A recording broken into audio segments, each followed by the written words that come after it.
All right. Welcome back to another hour of Scotch Hour. This is Noah. And this is Jesse. All right, Jesse. So, episode 32. Yeah, I was at a loss of words there. Usually we have we usually have like either Brian or a guest here, and I was at a loss of words. I didn't know how to proceed. Yeah, it's episode 32. Episode back 32. to our roots. Back to our roots. Back to you and I. That's right. Just the two of us. We can't make it if we try. Just the two of us. You and I. All right. So I guess we will continue with our Game of Thrones standard here. That's right. We took that 1 week break while Adam joined us as our guest for the week. For the guest of the week. And we actually went back to our old format. Yeah. So we're going to go back to the Game of Thrones format. It's time for our shout outs.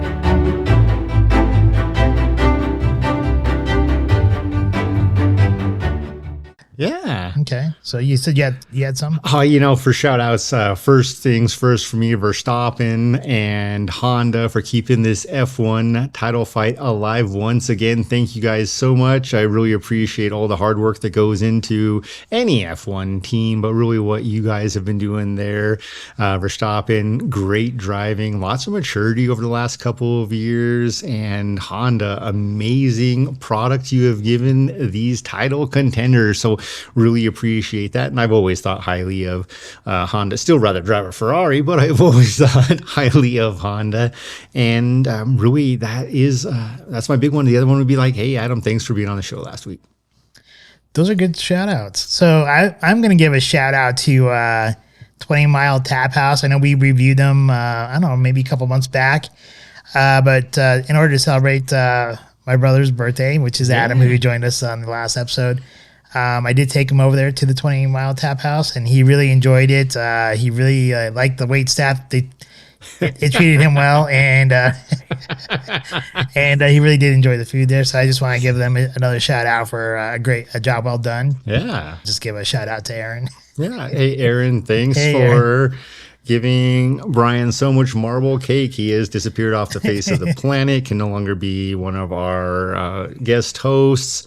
But it actually, the truth of the matter is Brian he's busy. He's a very diligent man. He is an educator. I think that's fair to say. And he is, that's his first and foremost passion. And he does a great job at it. He impacts a lot of lives very positively.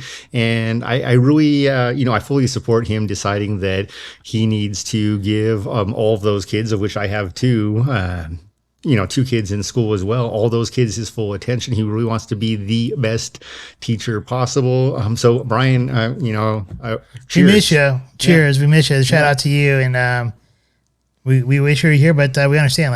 We support that. Which is fine, though. I think that's the reason why we're going to go back to our old format of just the two of us.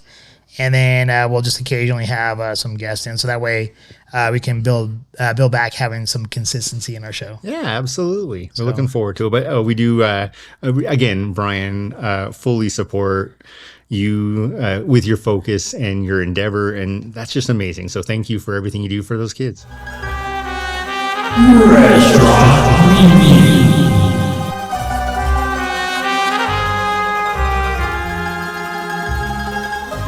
Colonnas, yeah. And it was outstanding. First impressions outside of the building. It's a very busy parking lot, and we can see why. Lots of great food, though. I think when we ventured in, do you have any pre-notes before we jump right into the food? So I'll say this about the pre-notes. It's like right across the street from a Texas Roadhouse, right next door to Qdoba's. And I remember the very first time you and I went to the area to go grab dinner, and we were talking about going in there, but then we were just drawn over to Qdoba's. And I think the outside, you kind of like wondering, is it just kind of like a little pizza joint? Like a little pizza joint that's maybe so-so or whatever? but I will tell you what, I was pleasantly surprised. Absolutely. So, with my review, atmosphere. So it's funny. You open the door. There is a man-sized pig. No, there's a chef there holding a sign saying "Enter this way," and then you got the Blues Brothers around the corner over here. Some great seating. So atmosphere for me on that scale of 1 to 10, atmosphere, I'm giving it a 7. Would have appreciated a few finer tweaks, but honestly, I don't expect anything more than a 7 in non-formal establishment is almost unrealistically. So a 7 is great. That was a great atmosphere. And then as far as service, quick service, we had I had a calzone. Yeah. You had the big ziti. And quick service did a great job explaining to us any questions we had, brought the food right away. I asked for some extra sauce for my calzone, the Tuscan calzone. They brought it immediately. So for service, again, I'm going to give it an 8 on service, which is really high again for what ultimately is almost a mom and pop Italian restaurant. Yeah, it is definitely like a mom and pop type of Italian restaurant. When you see it from the outside, though, I think it can be really confused with like a pizza by the slice type of places. Right. And I think that's the reason why we kind of ventured away from it the first time. But as soon as you walk in, I mean, you see like the traditional, like almost kind of like the Chef Boyardee type of like Italian chef, like kind of a pudgy guy wearing the chef outfit, the big hat, statue, holding that sign like enter this way or whatever. And then you have the statue of the Blues Brothers. That was cool. Yeah, it is kind of cool. And then you notice that it's really not a pizza by a slice type of place. You really wouldn't expect them to have like wine there or some other kind of like adult beverages.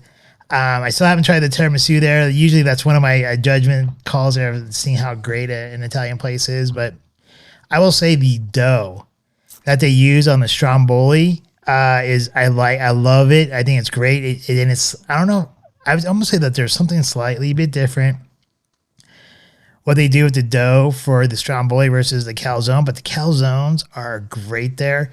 I would recommend if you do go there, go with the calzone or go with the stromboli. The baked ziti was good, but it's not like anything to really write home about. Yeah, my calzone was a 9 out of 10. It was way up there. And I think the calzones are great there. Yeah. So, and like I agree with you. I think the service is great. And it's just pretty surprising. I remember the first time I went there, what really drew me in, to tell you the truth, is that they have a big sign out on the outside. And this big sign on the outside probably could either repel some people or draw them in. And it's kind of a religious statement. It says pray, and it says Corinthians, and I forget which Corinthians, the chapter and verse it was. And I think going on with what's happening today's times, there's a lot of people who believe that not only are we at a crossroads with like some of the things that we're experiencing, but some people believe we're also in a spiritual war. And if you believe that, I think you should find establishments that you support. Yeah, and it worked out well because again, for me, atmosphere 7, service 8, food 9, value. I'm gonna go with a 9 again. Great value. Yeah, I think the value is a total 9. Yeah, absolutely. Scotch review.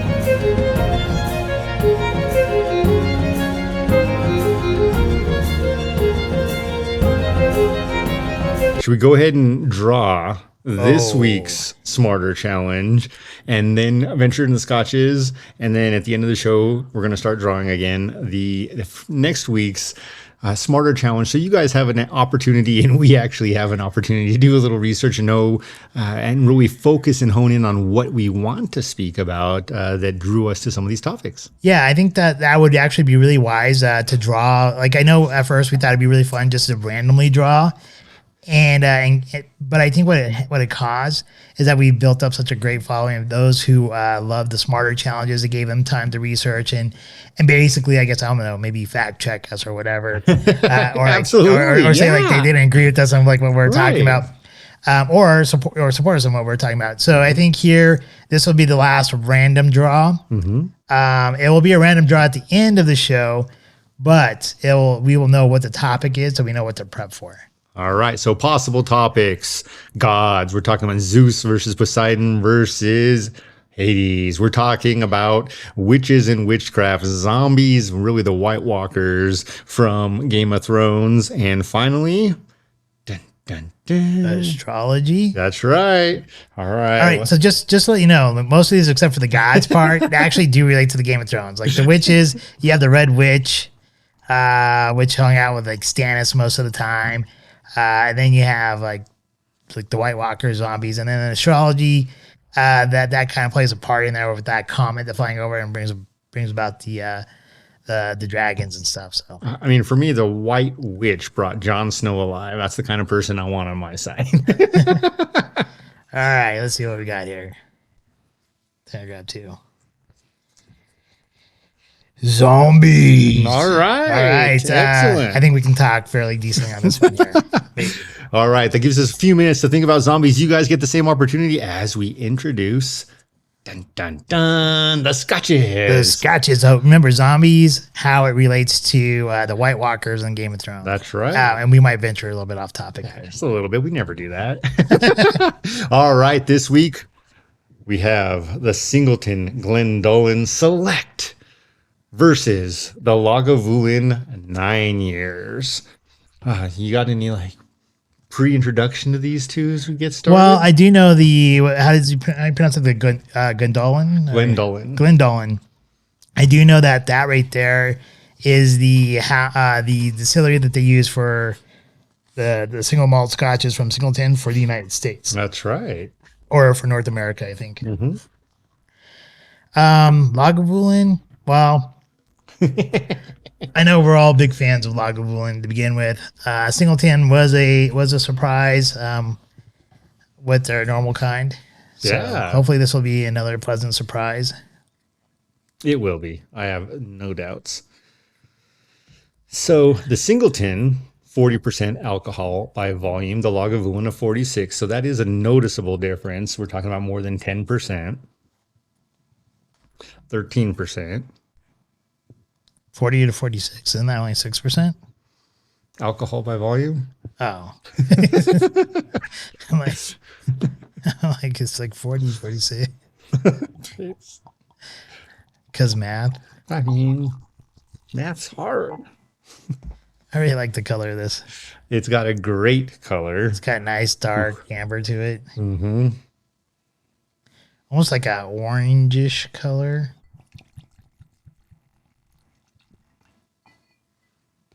Or like more of like a kind of a orangish caramel. Mm-hmm. Nice, deep, rich, Yeah. dark orange, caramel.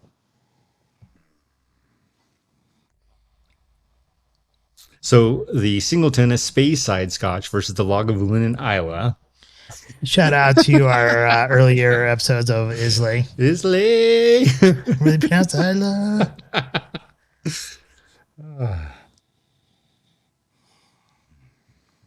I thought I'd go a little bit more to like the refined look with the spectacles and a Yeah, button down shirt, looks which I'm not great. buttoned down. Looks great. You know, yeah, you're cool, man. You've worked your day. It's time to celebrate the night.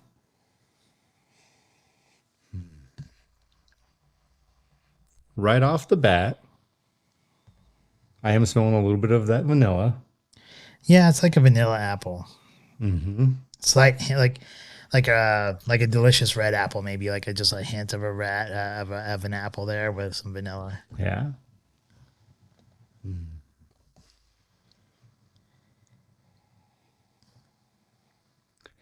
Reminds me of fall and the changing of the colors of the aspens. That's right. It is that time of year. All right, let's do this.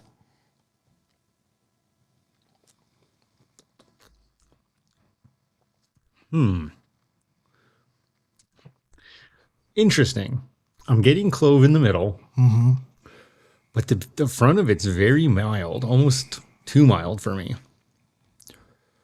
Maybe my taste buds have died. What would cause that?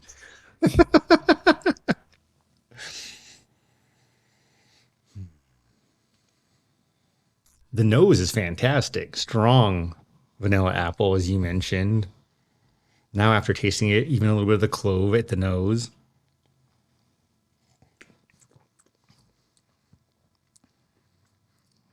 The nice thing is it does not have any profound heat at the beginning. No, not the beginning. There's a little bit of heat near the tail end. But also that's where I'm picking more of the clove at is at the tail end, mid to back. Yeah. I agree with you. The front palate is as you mentioned, it's more mild. I think that's where you get like a hint of the vanilla. That's where the hint of the apple might be. Yep. Whereas as you start going into the mid palate, that's where you start to get more of that that clove, which kind of lingers with some heat at the back end. Yeah. At least that's how it is for me. I actually fully agree. I'm really trying to consider what I would enjoy this Scotch with most. I would say definitely a fall night.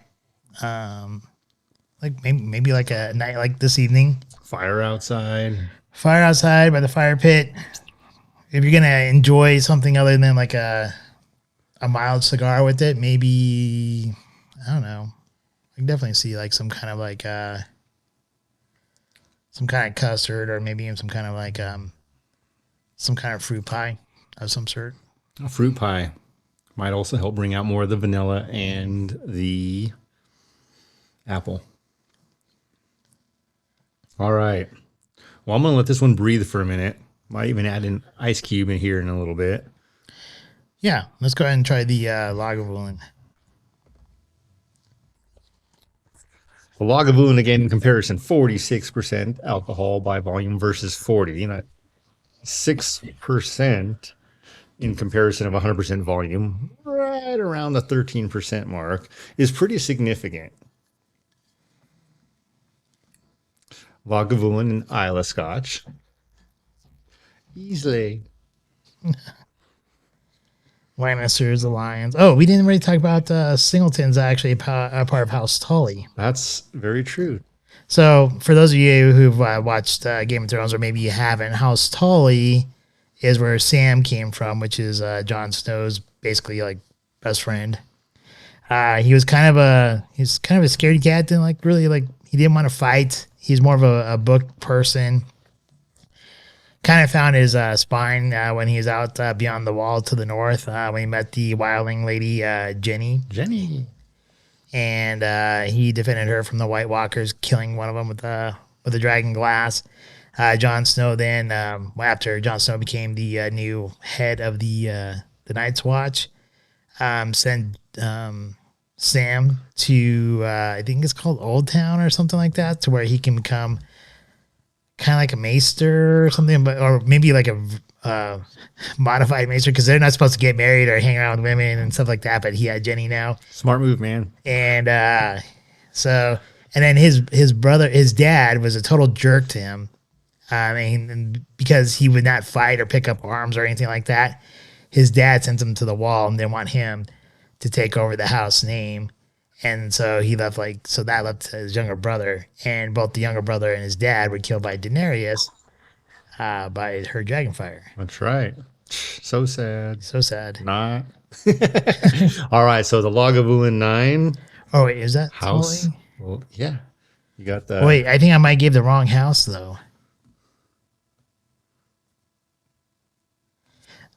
I think maybe House Tully, the fish, might have been Catelyn Stark's house.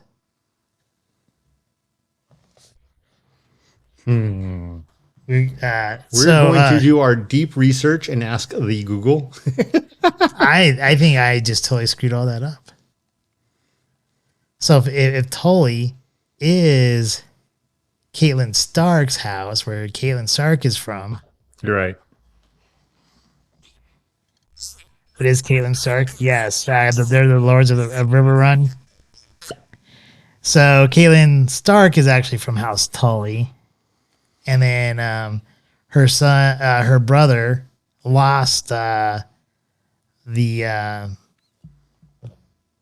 lost to Jaime Lannister. there at the battle there at River Run. Turns out it ended up just right in line with the Lannister Lagavulin. Yeah. And That's actually very ironic. it is. What are the chances? So what's his name's house? House No Joy.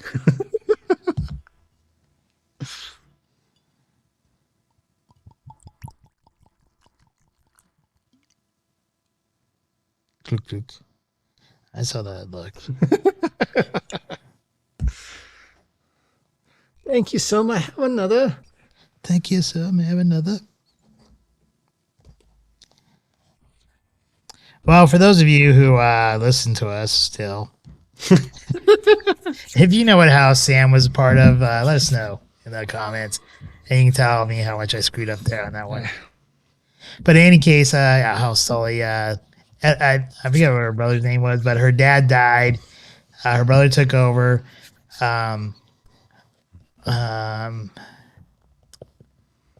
Jon Snow, but the older brother, the oldest son of Ned and Catelyn Stark, Robb Stark. Robb. He was winning the battle against the Lannisters, and his uncle went against Robb Stark's advice and went to go battle against Jaime, and then pretty much lost the battle there. Bye. Yeah. Yeah, and and then Robb Stark had to basically school his uncle, and then his uncle became like a POW after the Red Wedding and whatever house Wow. the Bridge House, I forget the name of the Bridge House was, but the guy had like 90 billion kids and like 10 wives or something like that. I mean, you got it, flaunt it. I don't know if he had it, but He's flaunting something. he's flaunting something. All right, Lagavulin again, a nice deep color. The nose, yeah, oh yeah. I think the color is a little bit lighter than the Singleton. Singleton. I agree.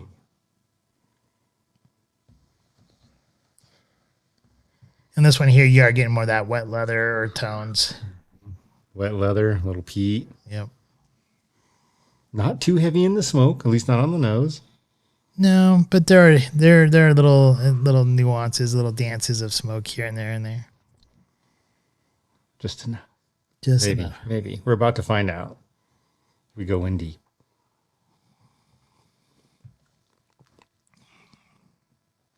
All right.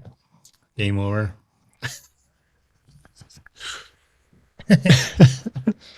I would say it's game over.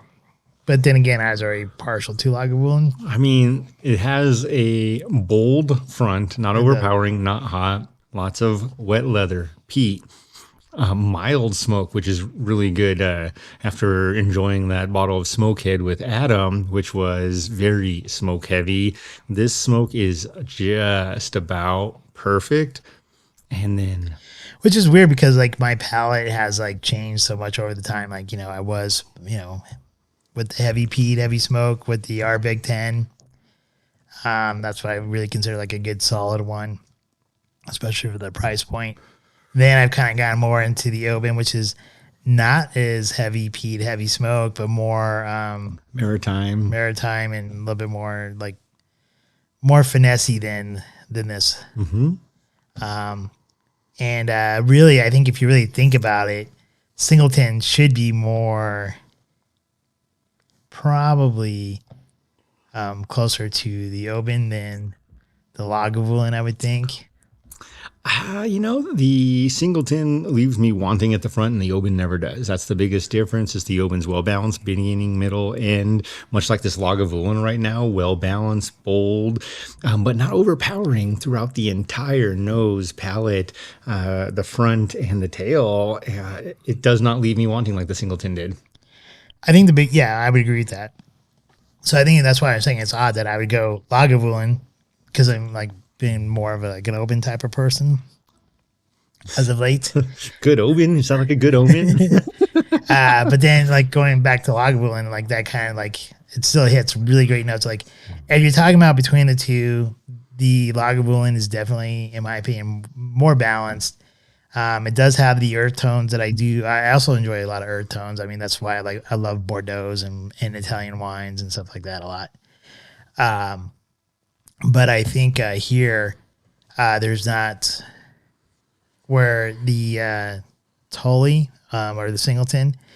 It's kind of a mild up front, and then just like heavy clove with like some like that spiciness from the alcohol or something at the tail end. Like just kind of like it just kind of makes it feel like it's not balanced all the way through. Yeah. And just like there's a spike or not a spike or, or a lack of something there. Yeah, I agree. And the oddity then again is 40% versus 46 Lagavulin. If anything, one could think it should be the other way around. Yeah. And here at the let me re-sip this and reassess it here real quick.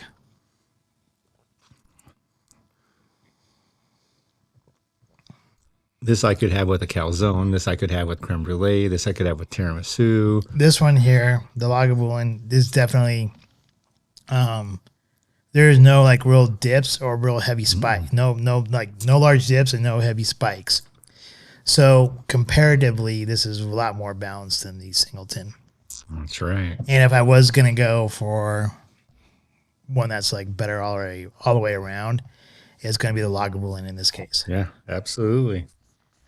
All right. So I'm not sure. Do we have to really vote on this, or are we? Is this pretty much a done deal? It's a formality. All those in favor of Lagavulin, aye.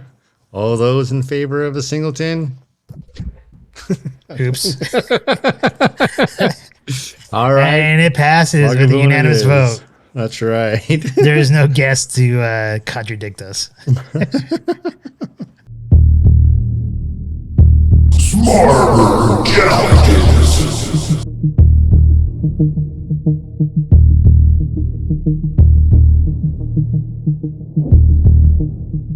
Zombies, or how they relate to the White Walkers. Yeah.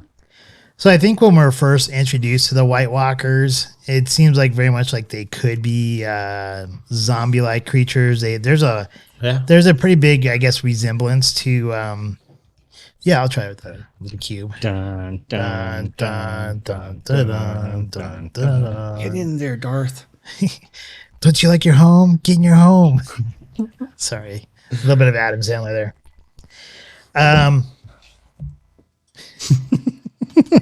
I think when we were first introduced, we kind of get that feeling that at least the way they look, and maybe a little bit by how they act, seems like they're zombies, but maybe slightly bit more intelligent than zombies because the way they kill the people in that very first episode, they also created a design with their intestines and stuff like that.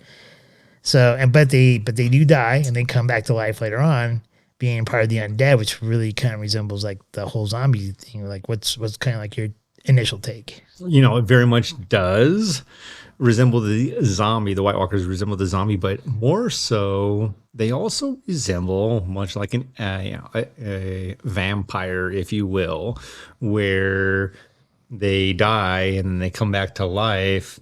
The biggest difference for me is that with the vampires, I think they have not total control of their future design, but a little more way and will to go after their wants. The White Walkers, the mass majority of them, are the greater portion that like die and come back to life. They really are not in control of their actions. They're more like drones, or like worker ants or something like that. Whereas like if you're one of the white, I guess, actual true White Walkers, the ones that like ride the horses and like the leaders, they all control a certain like amount of each one, of groupings of the mindless ones, Very much so. And so I think that's what you're talking about, where with vampires tend to be have a little bit more free will, more in charge of their own destinies, whereas like these the mindless drones ones, that they die and they don't really have control of of their free will or what they're doing. Is that kind of like where you're going with that? Yeah, more so even than, and I guess this is one of the differences between a zombie and a vampire, is that they have no lusts, no desire for a beauty or for power or for control. No one thing that drives them other than, I'm supposed to go kill that guy because my boss just said so. But I do think the other ones do have power or have desire for power because like the head of all the White Walkers, he desired power. That's why he went after the dragon and stuff like that. Yeah, and I am curious to see what the author or maybe HBO someday decides to do with that, knowing that the initial White Walker, the guy in control, ultimately was a Stark. Yeah, I think his name was actually Brandon Stark, kind of like who ends up winning the Six Kingdoms.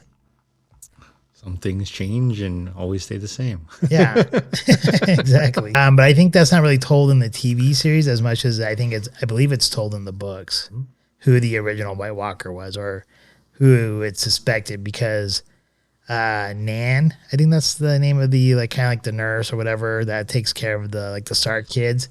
That always tells them all these fairy tales or whatever.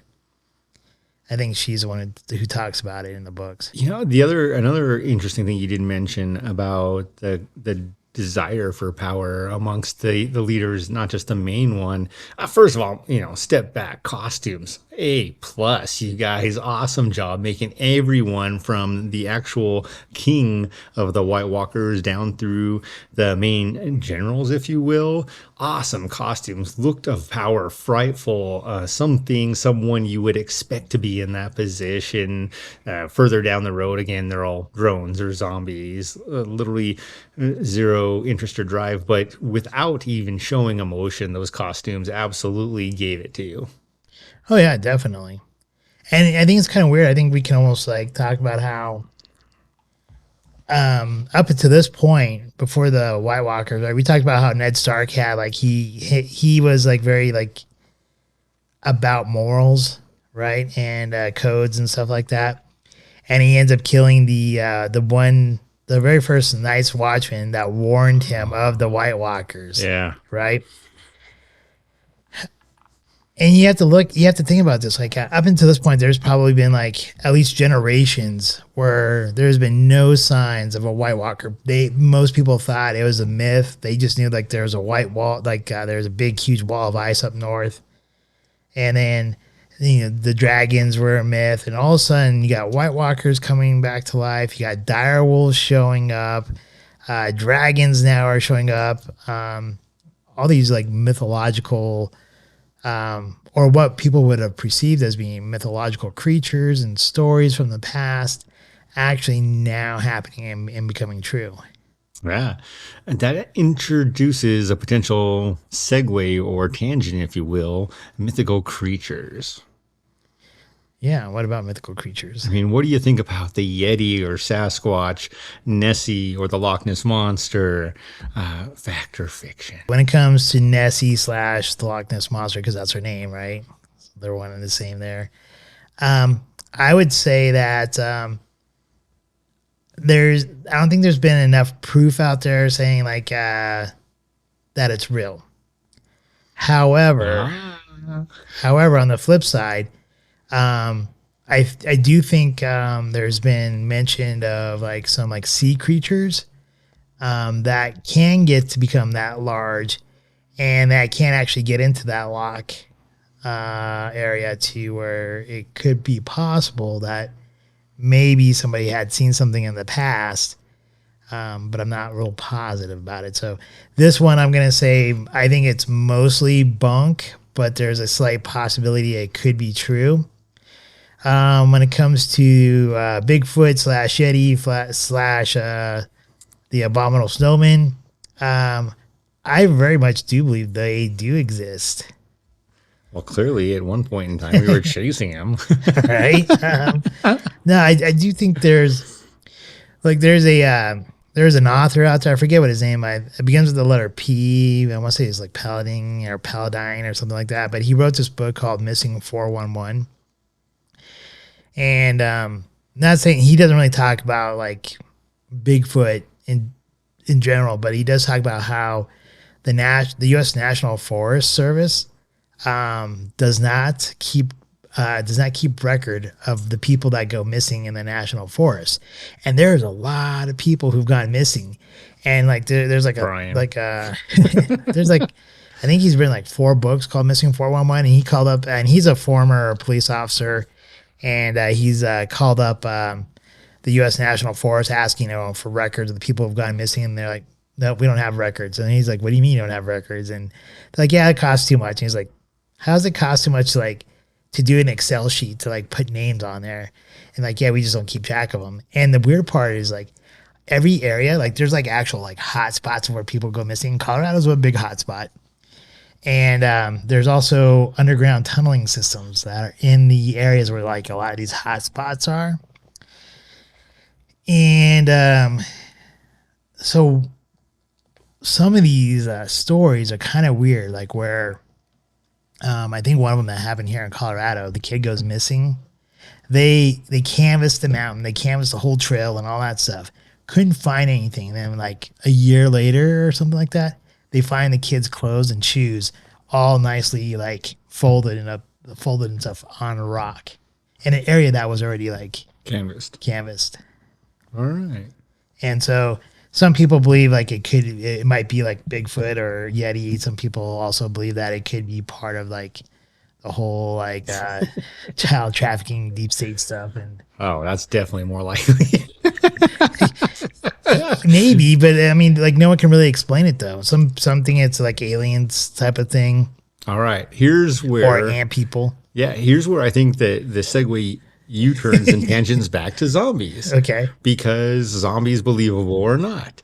And for me, the biggest struggle with any sort of zombie, never got into the zombie TV shows, but absolutely got into vampire TV shows. There is still a living being eating, digesting, consuming, regenerating blood cells, body cells, brain cells. And with the zombie piece, you have a being that goes indefinitely without consuming, revitalizing, fertilizing the lawn, so to speak, getting any nutrients to their own system, let alone their But brain. they do eat people. They're cannibals and they eat other people. Yeah, so but you got the White Walkers out in the middle of nowhere, not eating things for years, and then they're still okay. That's my struggle. I mean, Bigfoot eating little kids, obviously he's going to keep getting bigger. White Walkers not eating anyone, the struggle is real for me.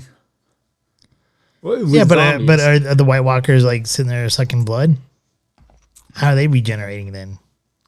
That's my point. That's my struggle. So I think in that case they're probably closer to zombies than they are vampires. And absolutely. But that's my struggle with zombies is their bodies are dead. They're literally the only thing supposedly living is their brain, but the brain will shut down after a certain amount of time and it starts eating itself. Yeah, but I think with zombies, it's not really like total brain function. It's just like the base animalistic. I need to feed, kill something and eat. I can see that for a very short amount of time before the body just dies, even the last brain cell. I mean, they have to eat. I guess, I mean, to think about it, like, rigor mortis would have to kick in over the zombies. Just the circulatory system, the heart being shut down, no longer feeding the brain oxygen is enough to kill it. Yeah. That's my only struggle with So zombies. how much brain cells do you need to like walk around and try to chomp on something? At least one. It's just, a White Walker mythology piece, I find less believable. Above the thought of it, don't ever want to come across one.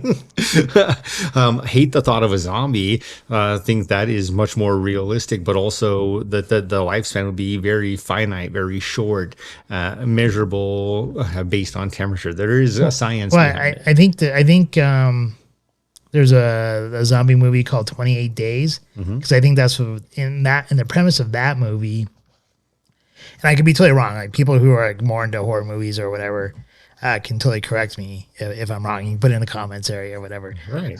But from my understanding, is the reason why it's called 28 days is because that's how long it would take for those zombies to fully stop. Right. But their hearts are still going. It's like a rabies thing where it's slowly killing them. It's Right. not like their circulatory system is shut down and they're no longer getting any oxygen to the brain. Their brain is just turning on them. Which, like and if I remember correctly, 28 days is also the first time that they use running zombies. Dude, that's some scary stuff. Just saying. I do not Zombieland. Thank you for putting a comical spin on that. But so like, yeah, I think in 28 days, like I mentioned, I think they're the first ones who came up with the running zombies, and they actually got like sprinters Oh yeah. to to They run were down like these people. super zombies, man. They were Yeah. like flyers. They're We're the talking T1 Usain Bolt, T2000s. Yeah. Yeah, no, I saw a couple minutes of that movie. I never watched the whole thing. Again, not huge into the zombies, absolutely into the vampires, even werewolves. The shape change piece is a little bit harder for me to believe, but what's not so hard to believe is that there could be beings. Talking about werewolves. Okay, there is a mythology, or even true accounts of dogmen. Yeah, absolutely. Of people who genetically they exist. Of men who have dog heads. Yeah, genetically they have existed throughout time. And there are other humans with elongated noses and faces who can't stop the hair growth just like a dog. Still alive here in our world today. So maybe their ancestors were werewolves. Maybe. I'm going to say those genes went the wrong way. These guys are not like you were. I don't see one of these guys killing Maybe a they're vampire. domestic. Yeah, domestic. Damn it, they domesticated another animal. You were cool before. Now, go get the paper. Maybe they domesticated them. Now they're more like human, and they just don't really like. They're not going out there and howling at the moon as much anymore. Maybe. So, as we kind of like take the White Walker zombie. Sorry, we got off track there. No, that's what we do. So that zombie theory. How do you really feel about that in general as it fits into your big picture? Because we're in weeks to come. We're going to talk about witches and witchcraft. We're going to talk about astrology and the stars and other things and parts that the universe plays and how it impacts people. Some of this is science. Most of it's not so science. And eventually we'll talk about gods, but with some of those subjects, what do you really think about White Walkers? What's the real world potential? Now, this is also considering what you feel about witches and witchcraft and astrology. So, White Walkers themselves, as they are in that TV series, I'm not really. I don't really believe they can happen. Zombies in reality. I think they can happen, but not to the way we see it on TV. Right. So, where I think zombies do kind of sort of occur, and this is something that I really don't want to go here, but I am, unfortunately. I'm going to try Russia? I'm going to try to walk the line. Just here. science. You can just say science. I'm going to try to walk the line here. So there is a certain group of people who are talking about something that that's being asked for a lot of people to take, where when they take the first dose of this item, it disconnects them from their pineal gland, and then the second time they get a second dose of it, it's supposed to separate them from the solar plexus chakra. And then the third dose, which is sometimes known as a booster, it's supposed to separate them from the root chakra. At that point, because they've lost the connection to the universal consciousness, if you will, through the pineal gland, and then they've lost the root chakra, which attaches them to the earth, they've become kind of like mindless drones. And they're saying that that's basically the modern day version of a zombie. Yeah, I don't see that at all. And they talk about these people, calling them NPCs, non-player characters, where they just kind of mindlessly believe what they're told through media and stuff like that, and they don't actually critically think anymore, and they just blindly attack people and grocery stores or restaurants and stuff like that. I mean, I understand the video game analogy. I don't see that science playing out just yet. Maybe not, but I'm just saying this is what some people are talking about in certain groups, and I'm trying to keep it from like not going too far into an area that You're good. No, I remember we had this other conversation with a guy who literally was trying to tell me that the magic mushrooms he was eating were rebuilding his brain, and so I don't believe that either. So I get it, man. I'm just not on that same page at this point. When I see some science behind it, if a magic mushroom rebuilds brain cells, man, everyone would be eating them. Literally, we would be using them in many different ways. So there is already science there about how the pineal gland does connect to something else, and outside of us humanly, like a frequency, and it's already been shown through the calcification of the pineal gland that it disconnects you. So there's already that science behind there. I mean, you got to show me a connection before you can show me a disconnection. I guess your connection would be when you go back through, if you go back to our earlier episodes when we talked about pineal gland, Akashic records. Yeah. All that is like, your connection to the Akashic records, your connection to the universe is through the pineal gland. Right. I'm not questioning any of that. And if you also want to look at it, even the TV series that we both like, Ancient Aliens. I love Ancient Aliens. Even talks about the pineal gland. That's right. And how it connects to a higher source. Yeah. So there's your connections. I'm sure there's been more studies like without me. Like I don't have anything to pull it up. Like here, check out this data here. But I think there is science there already that can show that. But there's also science there that shows like how, when the pineal gland gets calcified, that does disconnect people. And then when that gets disconnected, or you get disconnected from the God's horse, I think that's when that whole zombie type of thing could occur. All right. That's fair enough. So what's your thought? Do you think zombies could truly occur? Mine is all about the science. So I think there is a potential that you could have living zombies. I think 28 days would be the closest representation of that, something that slowly takes over the brain more quickly than the body. So the body doesn't shut down, but the brain, to your point, goes berserk. So what would cause something like that? Any number of diseases, any number of... So any really truly natural diseases that are out there probably would not... Rabies would almost literally do that. There are a couple of bugs that will go into animals' brains and do something very similar.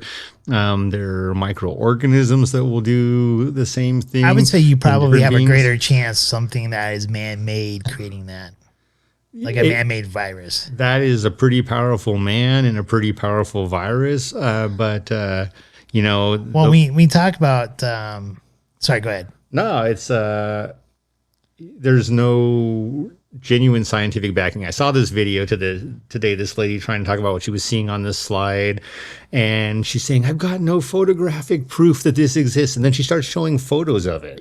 No, she didn't say she didn't have photographic proof. She said she didn't have a recording. Okay, she didn't have any video proof. She had the pictures. She had the still pictures. But the still pictures can't show something really technically moving. That's why she wanted the recording. Right. But it's one of those things where you've got one piece. How did you get one piece but not the other? I think it depends on whether or not you have a video camera hooked up to the microscope as opposed to a still camera. Right. Easy to reduplicate if it's real. Yeah, if it's real, it should be easy to. But I think what the hard part is actually getting that specimen. Yes. Yeah. To begin with. Yeah, it is like for sure. I think there's going to be that piece, but there's a lot of science that is contradictory even in itself. Like, oh, it's coming to room temperature and changing. Guess what? That's why they keep it refrigerated.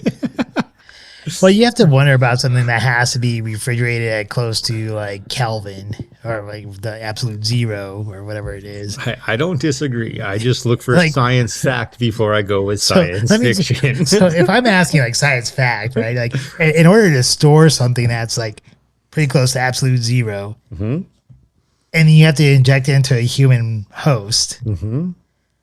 Well, it's no longer going to be like once the vaccine goes into the human host, like it's no longer going to be at like absolute 0. Now you're like, shouldn't like whatever is bad about it not being at absolute 0 to begin with going to be bad when it goes into the human host? No, absolutely not. Things change. What doesn't change is heavy metals don't develop when a liquid turns into a non-liquid, or something that was a solid turns into something less than solid. Well, they are talking about like what graphene, I think is what they're talking about. I don't know. I don't know the full technology behind graphene, but I mean, if what they're saying is true, then Again, I'm looking for science facts, not science fiction. sometimes the science facts to be shown and proven to the public comes much, much later after things have already gone bad. That's always a possibility. We will see. We'll all know. Maybe there might be mass deaths before we even know the truth. I mean, that's every war. True enough. Anyway, zombies. Yeah, no, I think that, like I was saying, I think that it is possible. And I think ultimately it would be disease based. It would be a virus that would impact people. And ultimately, again, impact the brain quicker than it impacts the body, because you have to continue supplying the body with with both nutrients and, more importantly, oxygen, because once the circulatory system shuts down, the brain will die too. There is no way around that. I'm not disagreeing with that. I mean, to me, it makes sense. Like rigor mortis would have to set in at some point in time. After circulation, about 4 hours, typically, not even that long, depending on what state the body was in. And if it's moving and burning through that oxygen even faster and the acids are building up, yeah, you could have that rigor mortis in 20 minutes. Yeah, I'm not sure. Like, that's what I'm saying. Like, I don't think zombies as portrayed in movies Are real.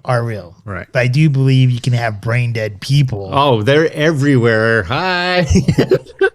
Which are an equivalent to a zombie that do not critically think, do that. They just basically go through the day-to-day motions, and basically like their basic motor skills are still there. Like they know they have to eat, they know they have to breathe, they know that they walk, and they're probably in a mindless job where they don't have to critically think or do any kind of thinking, and they just go through the motions. Those people, I think they are basically zombies. Man, so what we have just learned here is that Shaun of the Dead is the most accurate zombie movie ever. Great movie, by the way. If you haven't seen it, I do recommend that one. That is definitely one of those. So for those of you guys who watched our episode 31 last week, I would say, like, I did mention like how I'd love to watch like a horror movie every night of October, and Shaun of the Dead it always makes the list. Yeah. It's always on there somewhere throughout October that I will at least watch at least once. Yeah. And another one for me that would be on my list is World's End, but I've only ever seen it once, so I guess maybe it wouldn't. I watched I'm not really sure The World's End really falls underneath the horror category or more like sci-fi category. It's probably more sci-fi. Yeah, definitely. I mean, I guess there is kind of a horror aspect about it. Yeah. Not horror, but horror.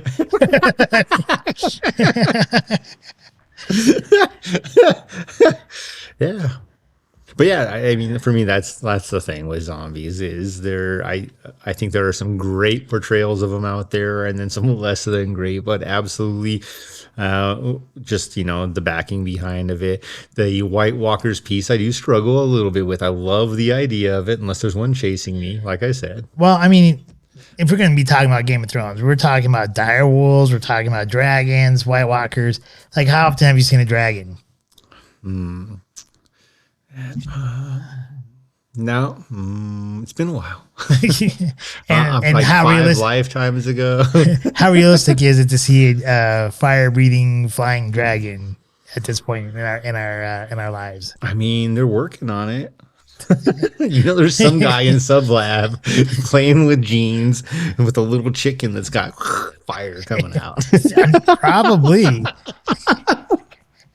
If not, you should do it. You've got a lot of money. Go for it. I want to see it.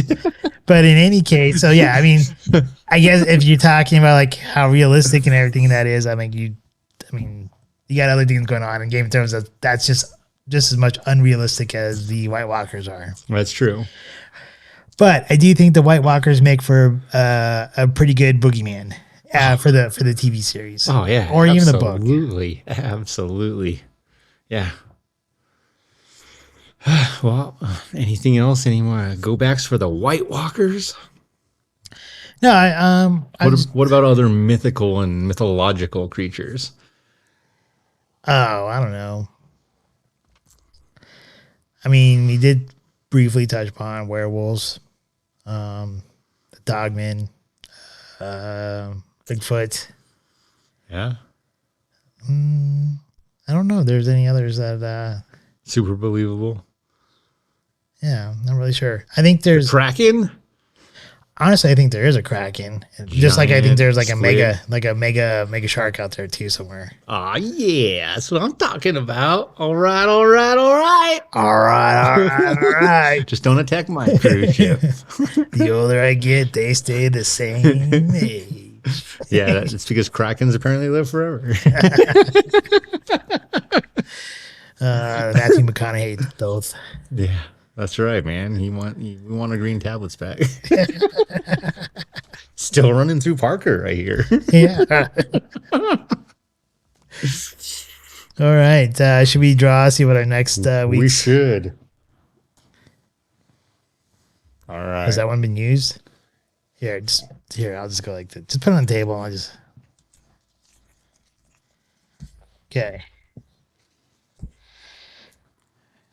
Witches. All right. Witches are next week's Smarter Challenge. Next week's Smarter Challenge, for those of you who want to partake, is witches. The reason why we came up with witches and witchcraft had to do with the Red Witch there from Game of Thrones that mainly hung out with Stannis Baratheon, and then after Baratheon died in the Battle of the Kings, I think it's called Battle of the Kings. I forget what that one's called up there.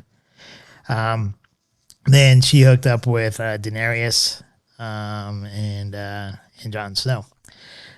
So interesting. We'll talk about some witches, witchcraft, and that type of stuff. And I think it stays in tune with the holiday season. Absolutely. And also, don't forget to cast your vote. The Red Witch, hot or not? Are you talking when she has her necklace on or when she takes her necklace off? Definitely when she has her necklace on. And are you talking about when she gives birth to like the crazy shadow baby that goes around killing people or not? Definitely every other time but those two. I mean, we're still trying to find Daphne for Brian. We can find a Red Witch for me, right? I'm not going there. Buddy? He's got. I got a zombie. Got a zombie here for you. The zombie's name is Karen. All right, any go backs to the Scotch. The Singleton with the ice for me was a little more full bodied, but still pale at the front. Great color. It's not confusing pale with color to pale with flavor, but pale at the front with flavor. A little bit longer body, but still compared to the Lagavulin, I would give it a thumbs down. Yeah, I would still give the Lagavulin the win, so we can put that one away. Dun, dun, dun, dun, dun. All right. I'm not sure if I'm really looking forward to the next rounds because we're going to start knocking off some good bottles. Oh, my goodness. So next week we have the Night's Watch Yeek. going up against. And what does it go up against? It's not the Dalwhinnie. The Dalwhinnie is the future of Stark and Lannister. Yeah, Stark and Lannister. We're going up against It's gotta be on that side. I am literally not seeing it. Was it the squid? Oh, Telsker. There we go, Talisker. That could be tough. It could. I still think the Omen will edge it out. Just a guess. I'm really gonna be afraid when it goes to if it ends up being Omen Oben versus Lagavulin. You know it's gonna be. Because the Dalwhinnie was good, but it was no Lagavulin. The Talisker is good, but it's no Oben. And then one of those two will ultimately face the Mortlock 15. which, by the way, we never tried. That's true. We've never tried the Mortlock 15. And the only reason why it's the last bottle there is because that is the last bottle that came out in the series, which it was to indicate the winner of the Six Kingdoms. Yeah, and it's got a gold bottle, and hopefully Diageo wasn't just pulling us along for a ride. Hopefully not. But we shall see. We shall see. Oh, and talking about mythological creatures. Yeah. Oh, there's mermaids. Oh, mermaids are hot. Yeah, and also Diageo just came out with the new series, right? That has to do kind of with mythological creatures. It does. The disappointment I have so far is They're all mini bottles. yeah, I haven't seen any full-size bottles, but the mini bottles are cool. That's great art. Yeah. Great art. Which I would almost think just some because some of them are what's like a 26-year-old. So maybe 26-year-old Lagavulin. so maybe like the little bottles are why they're doing it that way, because otherwise a full bottle would be pretty. Yeah, Lagavulin 25. Last time I saw one was a little over $1,200. Yeah. Didn't buy it. Regretted it since. So maybe this is a way from them that kind of like Maybe. That is a sign that we need to go on a road trip and go find a 25-year-old bottle of Lagavulin. or something. Maybe it's a Yeti. Maybe it's a mermaid. Dude, the mermaid would be cool. Maybe it's a witch. Yeah. Huh. The nice thing about the mermaid is she probably can't get out Maybe of it's the an water. oracle. Now, the oracle would be cool, but what if you can only go to it when you want an answer? I don't know, man. I mean, would you want to go to the same oracle that what was his name, Lagavulin or from the 300? Oh, man, I'll tell you what. I know you like that oracle. I'm pretty sure she was a redhead. She was on top of a mountain he had to climb barehanded. The fact that Lagunitas, right, or something like. What was his name? Oh man, I don't know. I'm not even gonna try. You got me with Oracle. Jesus, who cares about anyone else now? Supreme, all-knowing being, attractive, on top of a mountain. Guys are leaders of nations are climbing a mountain just to say hi. Like, there's something special there. Hey, how you doing? You're going to die. I regret asking. Come back when you feel better. Is next week a good time? No. All right, I'll just stay here. I suppose it's better than one of those Deadites or whatever from Ash versus Evil Dead. Man, I don't know. Those are pretty cool too. Yeah, no, they're not. They're pretty horrific. Yes. But, zombies. What are you going to do? If any of you medieval, This is my boomstick. shop smart, shop as smart. All right, so next week we have Witches and Witchcraft. Looking forward to it. Yeah, got to do some research on that one. I think I'll do a little bit on Salem. Perhaps a little bit talking about, as we mentioned at dinner again, the past and how witchcraft, if you will, or wizardry, another word for it, was actually potentially used in By royalty. yeah, in the past for real. Yeah. So it'll be interesting. So next week we got House Greyjoy versus the Night's Watch, That's right. which is Talisker versus Oben. Yes. Witches and Witchcraft, Yeah. which I think you can come with a lot of good stuff. Oh yeah. I mean, witches and witchcraft. You got like voodoo. You got Yeah. Don't forget, witchcraft is everywhere. There are still Wiccans everywhere around Yeah. us. So don't think there aren't. what do they call spelling? Why do they call it the spelling bee? We will find words out. have meanings. All right, Noah. Until next time. All right, well, remember, do not drink and drive. Oh yeah, we almost forgot your public service announcement Dude, there. never drink and drive. Life is great. Next week, same. Scotch time. Same. Scotch hour. All right, cheers. All right, hey, do you want to say goodbye to the people first before we go to the cheers part? All right, I'm going to need a refill. Thank you guys for watching Scotch Hour, episode 32, where House Tully has fallen to House Lannister. The Lagavulin has become the victor. And we really appreciate your time. Please continue to give us feedback. Let us know what you like, what you don't like. We're trying out the green screen. So next week, if it's actually green, something didn't quite play into our hands. If it's not green and you didn't know that that was the green screen until right now, then Noah won. Just saying. Please like, subscribe. The subscribe piece is a big one. Just, it doesn't cost you anything on YouTube. Hit the little subscribe button. Let people know what we have to offer, like the episode, and then also give us that feedback. What do you want to keep seeing? What we could do better? We appreciate it. All right. I will just jump on there and just say, yes, please give us a thumbs up for the like. Share it if you do like the content. Subscribe. Once again, it doesn't cost you anything to do that. And also, please partake in our conversation. Let us know what mythological creatures you thought about as we talked about stuff tonight, what you thought about the White Walkers, how that relates to zombies, or which we didn't really kind of talk about, what we probably should have mentioned with the vampires and White Walkers, that if you kill the head White Walker, you kill off all the drones. Yeah. Like you would, like if you kill the head vampire, you kill off all of his like minions.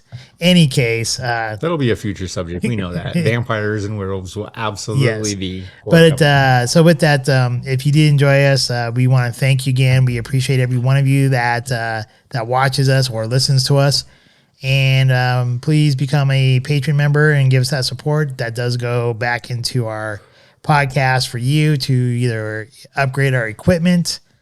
Or to hopefully rent out a theater soon. We're probably, because of Top Gun, is no longer going to be coming out in November. We are now discussing maybe doing a theater rental for Matrix. Was it Reinvention? Reinvigoration? Matrix 4. Matrix Renewed? Revelations, maybe? Is it Revelations? I'm not sure. Rejuvenated? I'm not sure. But it's Matrix 4. Anyways. Re-injected with the power. But in any case, we're talking about maybe doing it for Matrix 4, which is going to be in December. So maybe, hopefully that'll kick off to doing that. And we can rent out a movie theater here for those of you who are our fans here in Colorado. Or if you're from another state and you want to come out and be with us to watch that movie, we'd love to have you along for that as well. We'll have some more information on that hopefully in the coming weeks, probably by maybe beginning of November, mid-November, we'll have that information. Within 4 weeks. Yeah, within 4 weeks. Hopefully. We'll have to talk to the theaters and see like how much. Make sure the movie doesn't get delayed as well. Exactly. And with that, I just want to say thank you to all of you who are watching us. We are video-wise, we're on YouTube, Rumble. Audio, we are on Spotify, Podbean, Google Podcasts, Audible Podcasts, and Amazon Music. With that, thank you, everyone, and hopefully you have a wonderful night. That's Cheers. Right. Cheers. We hope you enjoyed this evening's episode of Scotch Hour. If you did, please like, share, and subscribe. Also, if you have not done so already, please become a Patreon member, with memberships starting as low as $1 a month. Thank you, and hopefully you have a wonderful evening.